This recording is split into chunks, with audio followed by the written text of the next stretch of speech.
Night, a shooting just west of downtown. According to police, it happened just before 6 this morning in the 700 block of San Fernando. Police say that two people woke up a homeless man and told him to move from in front of their business. Well, a fight broke out between both sides, and one of the business owners ended up shooting the homeless man in the leg. That man was taken to the hospital, the homeless man rather, was taken to the hospital in stable condition. The two business owners were taken in to SAPD for questioning. Also this morning, one person is dead and two others are injured following a shooting at a high school football game.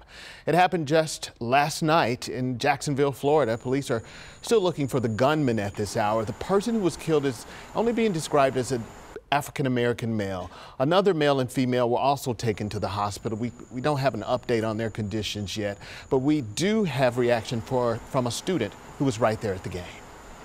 I just heard 4 gunshots and everybody just started running, and I seen somebody fall out the corner of my eye, and it was a guy rushing back holding his arm.